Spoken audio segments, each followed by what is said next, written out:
Welcome to our channel, where we delve into the darkest corners of the internet to uncover the most spine-chilling stories ever told. Tonight, we're diving into Reddit, a treasure trove of terrifying tales that will make your heart race and your skin crawl. These are the stories that haunt the imaginations of thousands, from eerie encounters with the unknown to bone-chilling mysteries that defy explanation. So, grab your favorite blanket, turn down the lights, and get ready to experience fear like never before. Let's begin. I found my childhood Christmas journal, and now I can't sleep. I've been helping my parents pack for their move to their new house south of here. Mom's arthritis is getting worse, and they want somewhere warmer. While clearing out my old bedroom closet, I found a composition notebook decorated with Christmas stickers and what I'm pretty sure is crushed candy cane. The cover was sticky with that decades-old residue, glittery stickers peeling at the corners. Exactly the kind of thing I would have done as a kid. The first page is dated December 2008, scrawled in my childish handwriting. Looking at those big, uneven letters brings back memories I thought I'd forgotten, the sight like a slap of nostalgia. I could practically feel the scratchy tip of the marker I'd used. Hi, I know Santa is real because he's living in our basement. I almost laughed when I read that. I had such an active imagination as a kid. But as I kept reading, my hands started shaking, the smile melting off my face, replaced by a hollow pit in my stomach. I found him when I was looking for my old toys in the basement. He was sitting behind the Christmas boxes and he had a red coat just like the real Santa. His beard was kind of dirty and he smelled weird, like old milk or something. But that's probably because he was tired from delivering presents.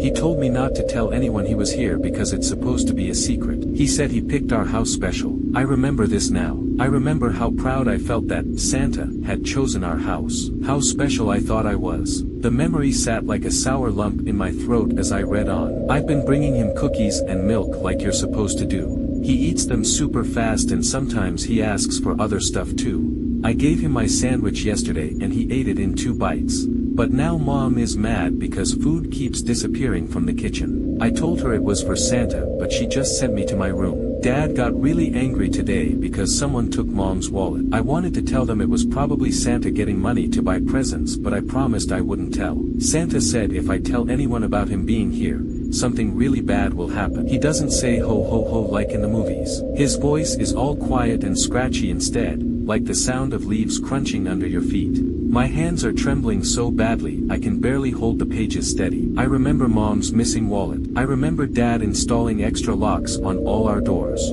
I remember them fighting about calling the police. The next entry made my blood run cold. I heard him walking around last night. The stairs made creaky noises when he went up and down, like when Dad goes down to get tools.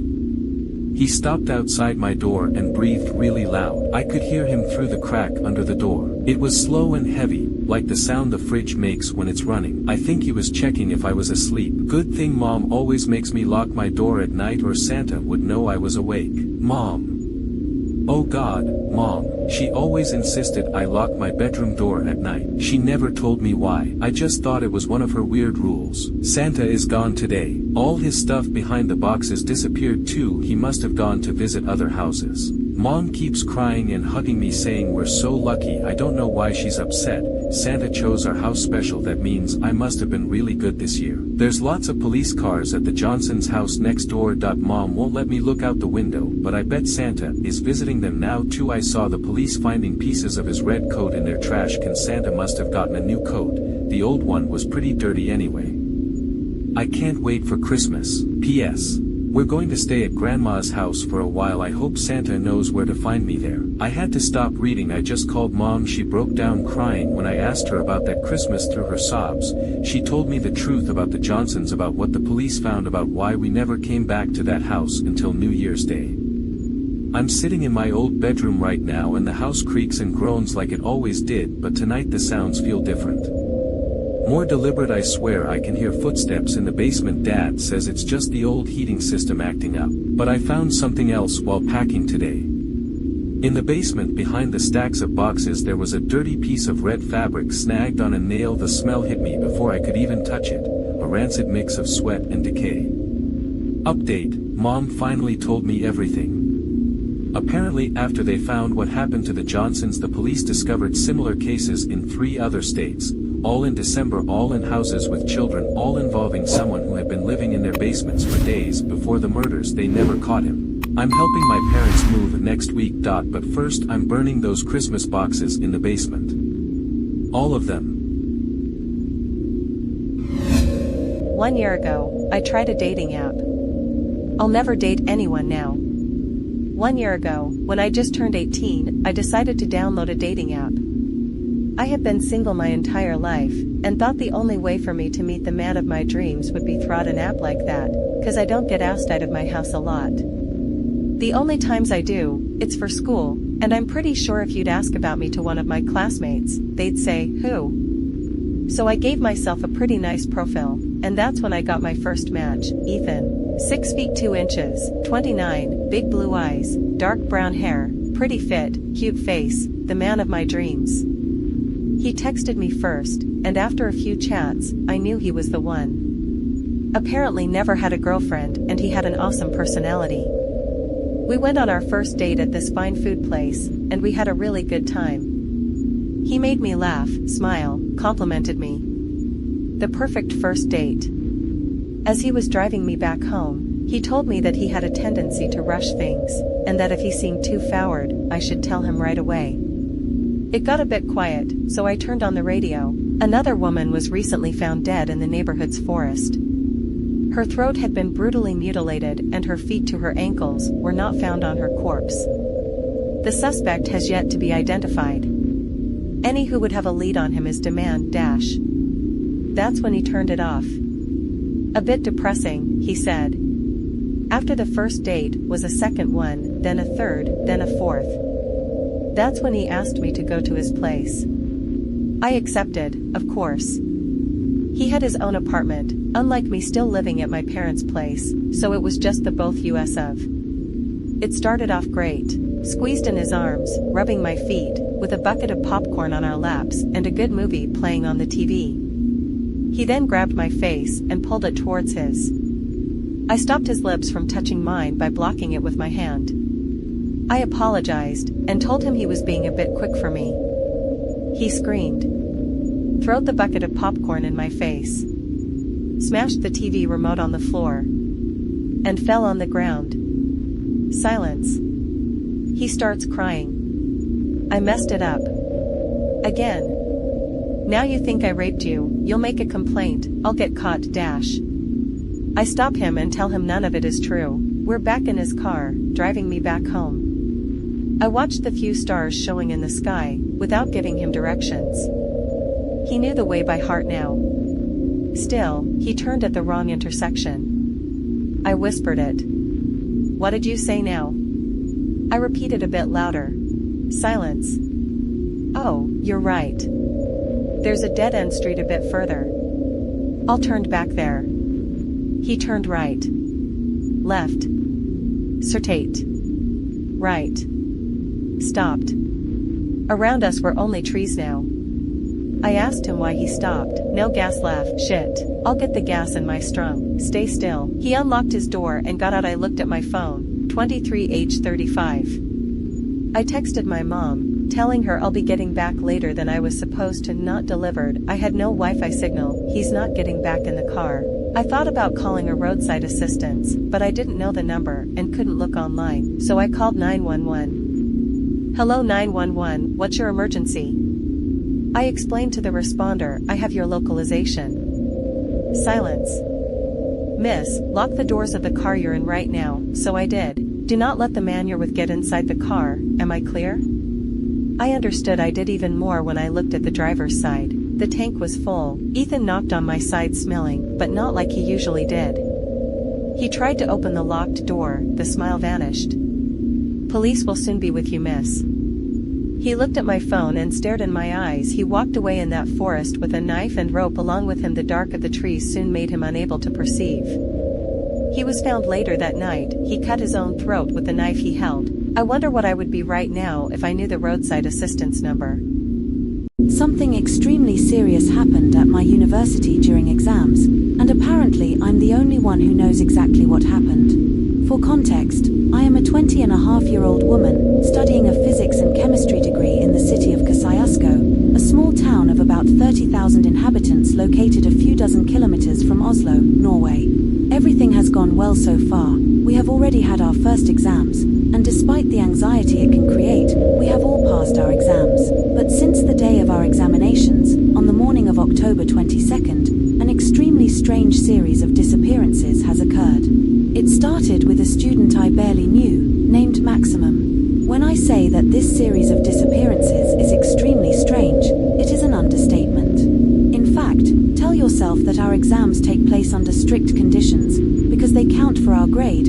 This means no mobile phone turned on in the room, invigilators in the corridors, a proctor in the room, and forbidden to go to the toilet without supervision under penalty of exclusion. There are also surveillance cameras whose video recordings remain for a week in the university's computer system, according to the guards. And our exam room is located on the 3rd floor of a large building of 7 floors including a basement, so it is not easy to leave without being seen. What makes it strange, if not literally impossible, is that Max's disappearance took place literally during the exam, in the first hour.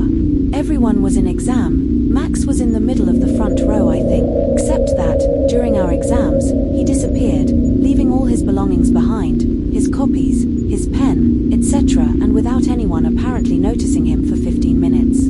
When I say that no one noticed, it is because apparently no one seems to have seen, heard, or felt him pass, or even open the door, on the 45 students and the 2 supervisors in the room. And the only clues are scratch marks on his table and on the floor. But I noticed something strange on my copy. It looked crossed out. I was writing the following sentence about 30 times.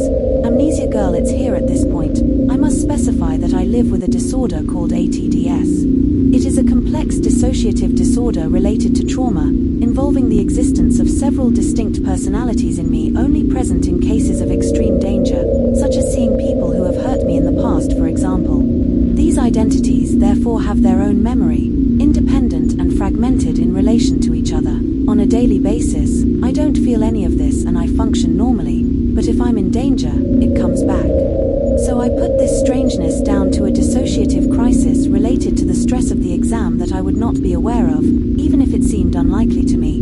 But I quickly dismissed this hypothesis when my classmate, Manon, who is naturally stressed in exams and hypervigilant, had written exactly the same thing on her paper without realizing it. Then, on the morning of October 31st, we had a new exam, in mathematics. This time, it was Manon who disappeared, while I was next to her. No one seems to have noticed his disappearance, and the same scratch marks were present. When the voluntary disappearance was ruled out because of the scratches and especially the fact that 2 students had disappeared in less than 10 days, everyone in my class became suspicious, except for me and another student, who was also anxious and hypervigilant, because we had again written Amnesia girl, it's here about 40 times on our sheets in the middle of our pages.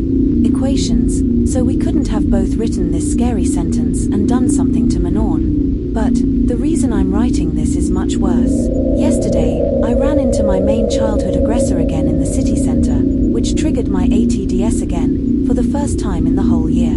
It must be understood that in this case, the identities appearing in me have independent memories, to which I sometimes have access when they reappear, usually flashbacks of past frightening things, which they keep to themselves. It is a reaction to protect the mind in the face of trauma. But yesterday, instead of having flashbacks of my abuser for the umpteenth time in a kind of co-consciousness between my 7-year-old identity and myself, I had flashbacks from the last exam. I'm starting to review my protective identity, trying to hide after I started writing very quickly, way too quickly by the way, the famous scary sentence on my copy. Then I saw my little identity arrive, look around, and see what seems to be a little girl, with a white dress and scary eyes. It is impossible to describe it better. I see her kidnap Manon, who is screaming, and Manon then struggles, which causes this monster to come out of the clutches of her hands and feet, and injures her severely, leaving traces of blood all along the room. I then see her drag Manon out of the room. My little identity is in a pattern that paradoxically means that she can put herself in danger instead of having a flight reflex. As a result, I remembered following this girl, dragging Manon to the floor, then into the elevator, past the screaming supervisors and dialing the police number and setting off the university alarm. She dragged her to a door, in a basement dating from the 1920s. Yes, my university is very old, too old. This basement has been under construction since Monday, October 21st, according to the work permit. It is normally inaccessible to students. Fortunately, my protective identity made me leave very quickly when I saw her enter, with Manon still dragged on the ground, and visibly seriously injured. I came back to the exam room, then I forgot about it when I came to. It's normal for me to forget what we saw identities, but normally I remember that they were present in me after the fact, and normally they leave at least a note signifying their presence and what happened to reassure me, but this was not the case. My last memory, very blurry and distant, is of this girl cleaning up the blood marks on the floor and on the table, and the anxious person in my class writing the famous scary sentence over and over again after seeing this scene. What prompted me to tell you about it is today's television news, mentioning these disappearances. In this diary, they explained that during the investigation they had found very slight traces of moisture and bleach on the floor in the examination room, which the police did not immediately pay attention to, that they had seen that the emergency numbers were present in the call history of a proctor, and the fact that the university's home automation system recorded that the elevator went down during the exams and that the alarm was triggered, even if no one out of the 700 people present in the building that day seems to have heard the said alarm. This seems to corroborate my memories somewhat. I don't know what to do. I have been followed by 3 specialized psychologists and a psychiatrist who has also been specialized since I was 17 years old, and I have never had hallucinations and false memories. In reality, ATDS cannot create false memories at all, only fragment them and make them blurry, which makes me think that these memories are probably not simple hallucinations. Paradoxically, it seems that I am the only one who remembers what happened at the last exam, thanks to a disorder that causes memory loss. I tell myself that I should go to the police, but I would be taken for a madman, I think. Maybe I am after all. No one seems to remember any image similar to my fragmented memories. Do you think I should go to the police and tell them everything? Next Wednesday's exam has been maintained despite all this, and I'm really scared. Hi guys, this is my mom's story. She finally felt like she wanted to share it with the world, even though she's always tried to forget it. She narrated the story to me so I could share it here.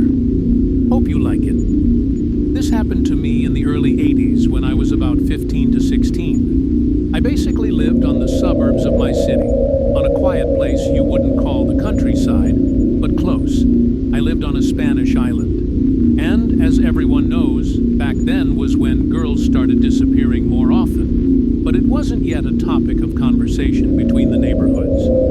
All my friends lived in the main city, so I would often take the bus to meet them. That day, at around 5 to 6 p.m., I decided to start walking to the bus stop, since I had met with a friend that evening. The bus stop wasn't actually so far from my house, half a mile maybe. It was located on a quiet street, though, not many cars or people around. I had taken this route so many times that I didn't really think anything of it. When I got there, there was nobody around, so I just waited for my bus to come. Then I saw how a white van slowly comes my way and starts slowing down right next to the bus stop. I didn't think much of it, like maybe they were just parking or looking for something. But then 2 men got out and started walking towards me. One of them looked normal enough, but the other man caught my attention because he had only one eye and his face was kind of deformed. He just looked off and rough.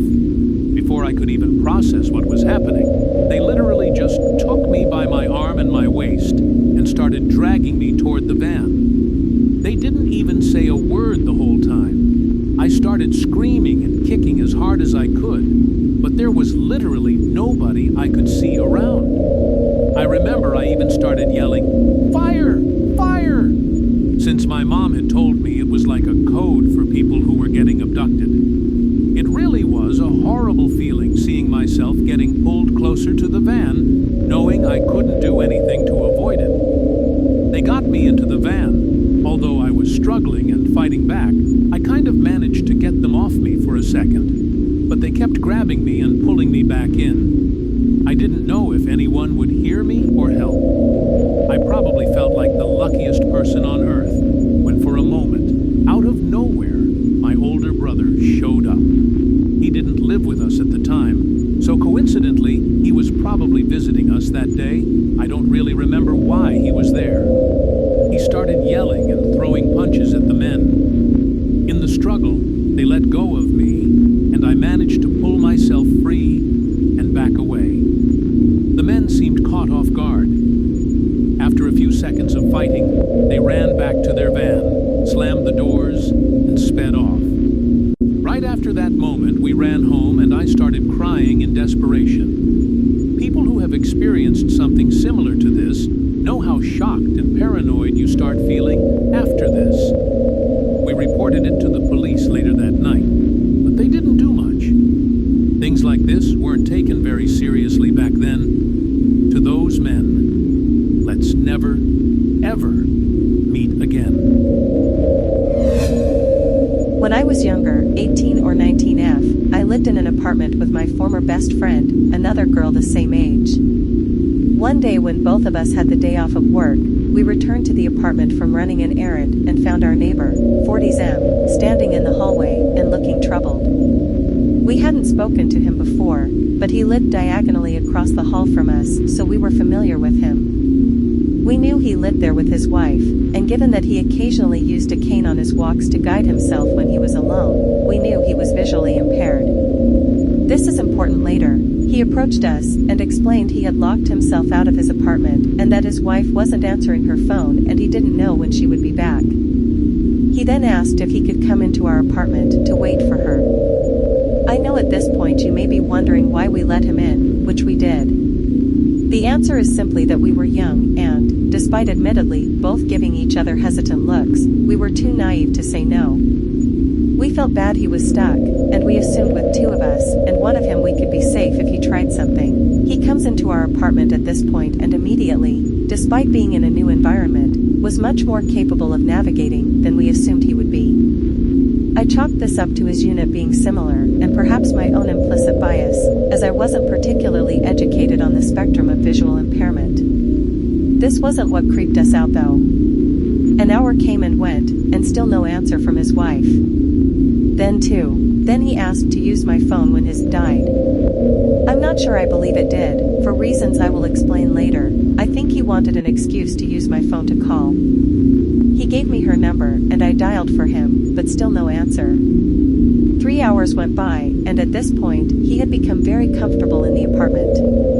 So comfortable that the conversation he had been holding non-stop with us for the entire duration of his stay turned to a topic I could not have predicted, my roommate and I's feet. Not only did he remark on the respective size, shape, and arch of them, all visual factors that he expressed as plainly as if he was describing the weather, but he picked up different pairs of shoes from beside our front door and guessed which was whose based on the aforementioned factors. Worst of all, he guessed mostly correct and his descriptions were accurate, if overly excited. We didn't say anything because frankly, at this point we were both terrified. We had no idea if this was premeditated, and although we had seen his wife and therefore knew she existed, we were fully aware that either his story was completely a lie, or that he was using his circumstances to act on creepy impulses. Either way, he was in no rush to leave. All attempts to contact his wife were initiated by us. For a bit of context, this happened about 2 years ago, a few weeks after my little brother was born. Ever since we moved into this house, there's been this small room in the basement that's always locked. To show you how little anyone uses it, I don't even know what's in there, but I've always assumed it's just utility stuff like meters or something. The room is really tiny, barely big enough to lie down in. Now, let's get into it. My parents went away for a weekend together, leaving me, my older sister, and my baby brother, who was just a few weeks old at the time, at home. My parents trusted us to take care of ourselves since they'd done this before. Anyway, that night my sister went out with friends and wasn't planning to come back until 4 or 5 in the morning. I watched a good movie and, since it was already getting late, I decided to put my little brother to bed in his room upstairs. I did that and came back down to watch another movie, but I ended up falling asleep. About 2 or 3 hours later, around midnight, I woke up to these strange noises coming from upstairs. At first, I thought it was just the neighbors since they can be pretty loud and the walls are thin. But then I looked at the time and realized it was too late for them to still be awake, let alone making that kind of noise. So, I got closer to the stairs to investigate, and just as I was about to go up the first step, I heard the sound of something metal falling on the ground. Guess what? It was the key to the small room in the basement. I immediately grabbed my phone, and instead of calling the police, I texted my friends to tell them what was happening. One of my friends had the brilliant idea of calling the police for me. Suddenly, I heard the bathroom door slam shut. I knew it was that door because it makes a very specific creaking noise when it closes. I remembered my brother was sleeping upstairs, so I carefully went up to check if he was okay. Thankfully, he was fine. Still not fully grasping how much danger I was in, I went to the bathroom door. Since it opens inward, I decided to violently push it open, and I heard a man scream. I immediately shut the door and held it closed to keep him from getting out. He broke the window, and outside the bathroom, there's this sort of balcony, not a proper one, but you get the idea, that connects to the balconies of the neighboring houses, which are all really close together. He used that to escape. I grabbed my brother in my arms, ran to the kitchen, and noticed that one of the knives was missing from the knife block. I picked up another knife and crouched in a corner of the living room, crying like never before. The police arrived, and I opened the door for them. When they searched the house, they confirmed that the bathroom window was broken, and I had hit the guy so hard that there was blood on the floor. But the most shocking and traumatizing part was what they found in that small basement room. There were blankets and cans of food. They concluded that he had been living there for several days. In 2020, I was still living with my parents back in Texas, and during the whole COVID era, we didn't have many things we could do for fun. However, to change things up a bit, my parents proposed that we camp out in our backyard together. I was completely up for the idea, and loved camping up until dinner. We were all really set on camping outside, but then my sister spoke up and said she felt sick and didn't want to sleep outside, so we all ended up staying inside and going to sleep around 11 p.m. The place we were about to camp in was to the left of our house in this weird area of our yard that lined up with a kind of T-section of the road. Occasionally we've heard kids late at night speeding through the neighborhood, but never thought it would affect us other than making us lose some sleep from the sound. At around 12:30, the sound of a car swerving and a sickening crack woke me up. I didn't really know what to think of it, and in my groggy state just chalked it up to be another one of the loud kids driving their cars. A few minutes later, though, my parents yelled feverishly for me and my sister to come downstairs. Knowing that they rarely used that tone, I sprinted downstairs, my sister at my heels, and we came to my parents, who were on the phone with the police and were on the porch looking at a surreal scene below. A car that had plowed through our fence in the same exact place we were planning on camping. The man in the car turned on his light for some reason, and I finally saw the person who absolutely demolished half of our yard and our fence with his car. He was skinny with dark hair and looked to be in his 20s. I remember my dad saying not to say anything to him as he and my mom tried to get information from him, gently calling to him from the porch above him. He finally acknowledged our existence after a bit and got out of his car and started staggering in our direction, yelling unintelligible things drunkenly. Luckily, before anything could happen, the police hopped out of their car and sat him down to just speak to him, since he wasn't being openly violent yet just completely drunk. While one police officer was talking to the man, the other searched his car and found a loaded gun in the passenger seat. I didn't know about the gun until the morning, when my parents told me that the police talked to them after I went back to bed. Me and my family could have been plowed over by that car that I later learned was going over 90 miles per hour. I could have been shot if he saw us as a threat. This started when I was at my childhood friend's apartment for what was supposed to be a fun little movie night. We hadn't hung out in a while and we were catching up. Her place was cozy, a little disorganized, and full of girly decor. We were in our comfiest sweatpants about to watch princess movies. Her apartment isn't the most tidy. Things are a bit scattered around, but it's clean and so authentic, which always made me feel at home. We decided on ordering pizza for dinner. She mentioned that Sherwood, someone I hadn't met yet, would bring the pizza over. At first, I was not happy to hear that. I thought that meant she had invited other friends, a boy, over to join us, which wasn't what I had in mind. But I was in for a surprise. Sherwood turned out to just be our delivery guy for the night. He wasn't joining us. When he got to the apartment, there was this awkward air about him. He was obviously nervous, fumbling a bit with the pizza boxes and not quite making eye contact. My friend introduced us quickly, and it was clear from her overly thankful demeanour that Sherwood did a lot more for her than just fetch dinner. After handing us the pizza, there was this brief moment of forced small talk. My friend was super nice to him despite his awkwardness. He wasn't the best conversationalist and seemed really out of place. Then Sherwood asked for my number. I was in a tough spot because our mutual friend was sitting right there, so I just gave it to him. Yeah, we chatted for maybe 5 minutes before my friend gave him a cue to leave with something like, "Thanks so much for dropping this off." He seemed to get the hint. We both gave him a hug before my friend said something like, "Drive safe," giving him another kind of cue to leave. When I asked my friend what that was all about, she basically explained that Sherwood was her unpaid personal assistant. He did her grocery shopping, he dropped off pizza, and he did all this other stuff. I think Sherwood was just a really lonely guy, desperate for interaction, especially female interaction. My friend and I were both young and immature back then. We were about 23, but I think we both knew something was seriously wrong with Sherwood.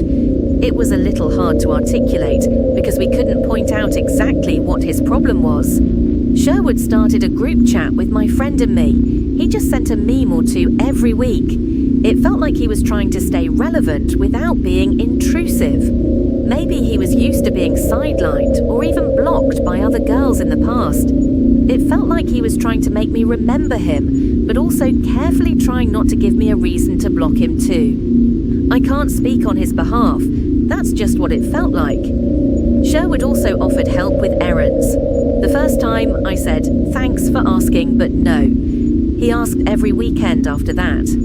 One day, I made the mistake of accepting his help. I knew better. I had recently found a great deal for a new washing machine on Craigslist, but I had no idea how to pick it up and install it.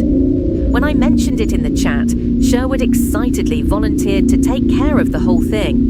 He handled the whole pickup and installation like a total champ, which saved me so much hassle. I tried to pay him for his efforts because I wanted to show appreciation, but he wouldn't accept any money. I insisted. Eventually, he suggested that I could repay him by joining him for a hike. Like what? I was uneasy about this. It felt a bit too personal, and almost like it could be mistaken for a date. But Sherwood framed it as nothing more than a friendly outing, like a transaction to balance out the favour. I agreed to the hike. I rationalised it by telling myself it was fair trade for installing the washing machine, and that it was genuinely a form of payment, especially since I didn't think he had too many friends. This hike felt like maybe a way for him to have some companionship. I thought it might be nice helping him. Part of me was still uneasy about spending time with him in such an isolated setting. The day of the hike, Sherwood picked this trail that was nearby. I had been there before, it's gorgeous. As we walked along together, he chatted about ordinary things like work, the weather, and his hobbies. Everything seemed normal until he suggested we go off the main path to see something special he wanted to share. Like, what could that even mean? We reached this secluded spot, and there, oh my gosh, was a dead body. My heart pounded so violently as Sherwood stood there, so eerily calm and nonchalant. The casualness in his demeanour made me feel even more uneasy. It felt like he wasn't just showing me a dead body, but also revealing this darker side of himself. It smelled bad, but not like in the movies. I didn't know how long it had been there. I am not a biologist, but my guess is that it had smelled a lot worse before, but now it had gone down. At that moment, I mumbled some excuse about needing to get back quickly and started walking briskly towards the main path. I was urging Sherwood to follow me. I thought maybe this was some twisted mind game, like a way to intimidate me or show that he wasn't just some harmless little boy. Maybe he was trying to send a message that said, "You should know I'm familiar with things like this." Oh, there's another possibility. Maybe he just wanted me to think about him more. Sometimes when I talk to people, I feel like they only notice me for the time that we're together, and then they won't think of me again until the next time we meet. It's possible Sherwood felt that way with me, and maybe he thought showing me a dead body would make him less forgettable. I have no idea, but on the surface he seemed oblivious to how inappropriate this was. As we walked back together, I was in full fight or flight mode, instinctively looking around to see if there were other hikers or rangers, anyone who could make me feel like I wasn't alone. The moment I spotted someone else on the trail, I called out, not to expose Sherwood, but just asking for directions back to the parking area. I wanted to make sure Sherwood and I wouldn't be left alone together. I asked this gentleman to walk us back to the parking lot. I wasn't going to take no for an answer. I kept pretending like I was confused about his directions, and eventually he agreed to just walk us there.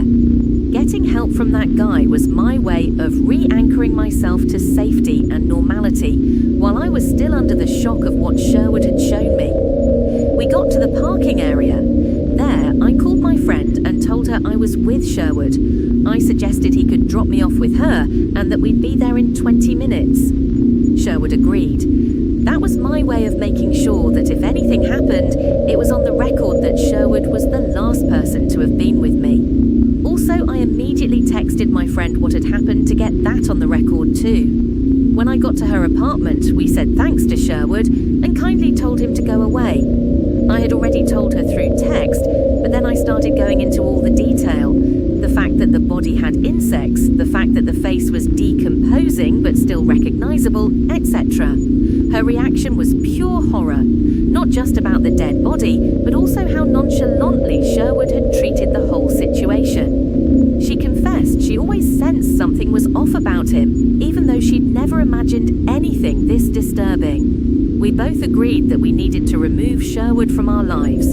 She admitted she felt stuck, and she had become too reliant on Sherwood to just fire him cold turkey. We planned out how we would do it. It was this gradual, phasing out plan. We would limit our interactions to times when others were present. We would slowly reduce our responses to his texts. I would never ask for his help again, and my friend would ask for less and less help. Sherwood kept texting during weekends, offering to run errands or asking if we needed anything, to which my friend would reply, "I'm trying to work on being more independent, but you've really been such a help." Eventually, as my friend started dating someone new, she introduced Sherwood to her boyfriend. Sherwood never contacted her after that. I had called the cops the same night of the incident, but it was a while before we heard more news about it. At least a full month later, a news report confirmed discovering a dead body in that area where Sherwood had taken me hiking. They made an arrest, not of Sherwood, but of this other guy that Sherwood followed on Instagram. I have no idea if Sherwood was connected to the murder. It was autumn in 2015. I was 23 years old. I am now 31. During that time, I lived in Lancaster as I was studying at Lancaster University. For those who may not be familiar, Lancaster is a small and rather quaint town in the north of England. As a student, you could either live at the university campus or in private accommodation in the town. I had decided to live in a newly built, renovated apartment in a nice side of town. And yes, it was expensive. I had already been studying for 2 years and had reached my 3rd year. By this time, I had grown accustomed to the layout of the town and felt comfortable and safe living there semi-independently with 2 other friends who were also studying at the university.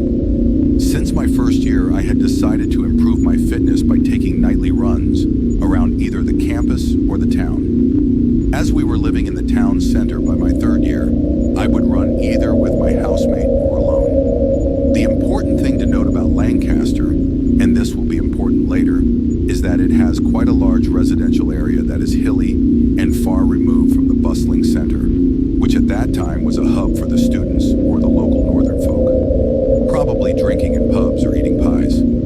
Occasionally I would run with my housemate. However, I preferred to run alone and listen to some kind of heavy metal. A big fan of Deftones during that period. On this particular day, as I said, a chilly autumnal evening, I had decided to run alone. It was about 8 p.m. and I had my earphones in. I had started to run up to the more isolated district that led up to a very pretty residential area and a large green called Williamson Park. It had a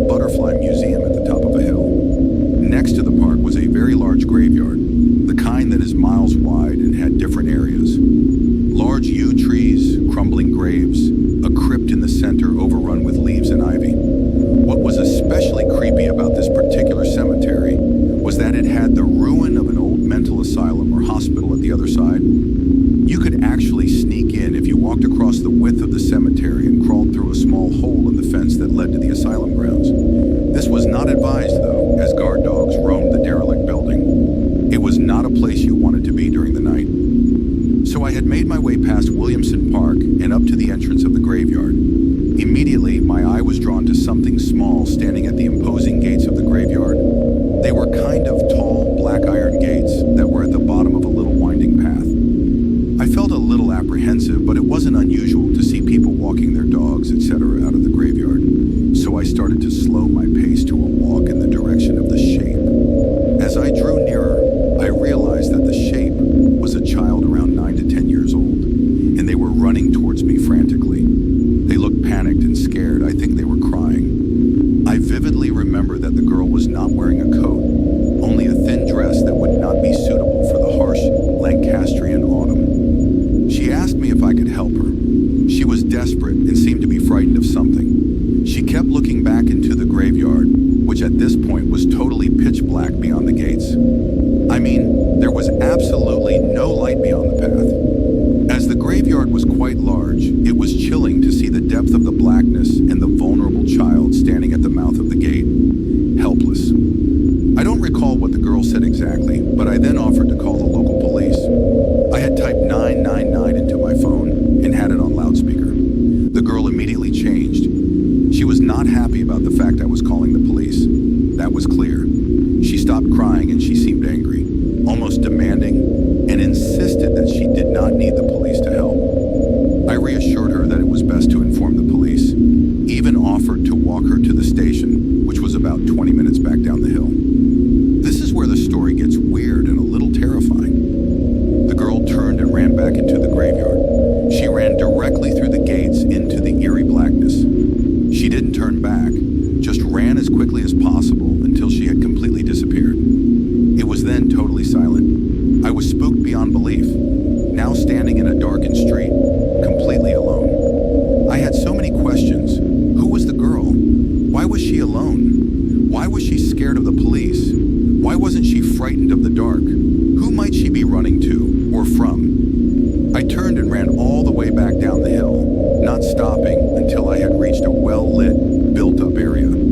Safe to say, I didn't run on my own at night again. Anyway, it's a mystery that has plagued me ever since. Little girl in the graveyard, let's definitely not meet again.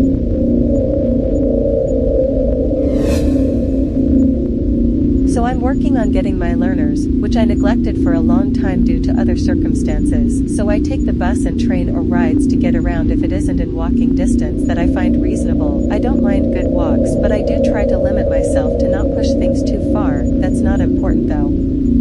So to go to work I used to take the train to go to one bus station since that path was quicker and less crowded. I don't work at that place anymore, and only like 2 weeks after I left, the place got shut down, which I wasn't surprised by based on what I had seen happening at this bus station. There was the one guy who took the same bus as me. At first I paid him no mind while still keeping my wits about myself being a girl, and this bus station has seen druggies and homeless. Usually they sleep in the hut thing for passengers to stay warm and access things like a bus map and such.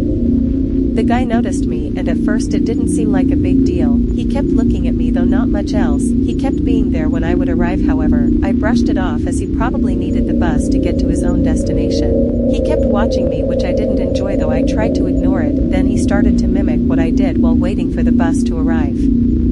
I thought it was weird as he never did those things like pace in a certain way, as I have a tendency to pace. I add little things like different ways to turn to keep it a little interesting, and I see him try to even mimic the little things I add when I pace. Another time he got in my line of sight closer than before, only to start doing workout stretches like he was ready for a workout. I moved away and tried to ignore him again. I really hated that the guy was there every morning and kept it closer. I on him as he wouldn't stop trying to do things to wordlessly get my attention. He then started getting on the same bus as me for work, though luckily I didn't always take the same final bus due to sometimes one being late. I also felt relieved when I figured out a path to be able to walk to my work in about half an hour from where I usually catch the last bus, so if I had time I'd walk. I kept seeing him go to the bus I used most often, though I tried to pick a different one or not sit near him. My work sometimes shifted people's hours, and I got my hours shifted a few times, so I would need to arrive at different times. I wouldn't see him for a day or so, then suddenly he was back at it doing the same things at the same bus station. I have trauma about speaking up verbally due to how a parent treated me growing up, plus the guy hadn't really done anything to me other than try to get my attention and be at the same bus stop at the same time as me, so I didn't feel like I could really speak up about it. I just remained wary and ready in case he tried anything. After losing work, I didn't really need to head that way anymore, so I didn't see him for a long time, which was a relief. I had enough of men following me or creeping on me on the bus or at the stops or stations, including another time where a guy kept doing this on my way to get home until he suddenly followed me on the same bus a few times. I panicked knowing he was following me, and it stopped after I got off and went to my boyfriend, who came to meet me when I told him the guy was back. But that was a different guy, and I never saw him again. However, this isn't where it ends. No, I love the route, so whenever I go to the mall, which is on the same path I would have taken to work, I use that route more so than the one long bus ride that usually ran into traffic a lot. I stopped going to that mall as much to try to save some money, but one day I decided to go as I was bored, and it's my favorite mall because it has lots of cool places, things to do, and plenty of things I like, such as collector shops. I got off the train, and it's about midday, around 12 to 1 p.m. Note that usually for my work I used to go on buses between 7 to 8 a.m., so big time difference. However, there he was on a weekday at the same bus stop at the same bus station. I tried to ignore him, but he started pacing and kept throwing obvious looks in my direction. I tried to remain out of his sight using this one girl who was also waiting for the bus, but keeping my distance to not make it obvious. I was really uncomfortable, because this certainly was long past the usual times before, confirming even more that this guy was likely waiting there for me to show up, or trying different times until I arrived. The girl noticed him looking over and looked at me as I moved to not be right in his line of sight. She kept looking between us as I guess she could tell I was uncomfortable. She just didn't really seem to know what to do, and seemed a bit surprised herself about this guy looking at me, making me uncomfortable. She didn't say anything and just kept on doing glances to him and me, as if just keeping an eye on the situation for now. The bus arrived, and we got on with the girl just seeming to go about her day. She did glance to me as I picked a seat. The guy moved back so I would get on first along with a few other people, though didn't do or say anything. The guy sat right behind me, despite having plenty of spots to pick from, and he was leaning a little forward. I got up and moved to a different seat away from him. I saw the one girl watch for a moment, before just going to her phone. I was relieved that the guy didn't follow, though he kept looking my way, then away for a bit, before sneaking another look. I got off, and he went towards the bus stop where I usually caught the next bus for work. I went to the mall. I haven't taken that route in a while, as usually either someone drives me, I am going to the mall from another location, so needing a different route, or I avoid the mall to focus on things like bills and my pregnancy. I also partially don't want to go because I'll take the route that gets me there faster and not be stuck in traffic or waiting a bus stop for a late bus, especially because I get extra motion sick due to my pregnancy. My last time doing so I was taking a child. I was babysitting out for food and something fun to do, with that mall being a perfect place. I didn't see the guy there that time, luckily. Thank you for venturing into the shadows with us tonight. Which story chilled you to the bone or kept you on edge the most? Let us know in the comments below. We'd love to hear your thoughts. If you enjoyed this dive into the darker side, don't forget to hit that like button, subscribe for more terrifying tales, and ring the bell so you never miss a scream. Until next time, stay safe and stay scared.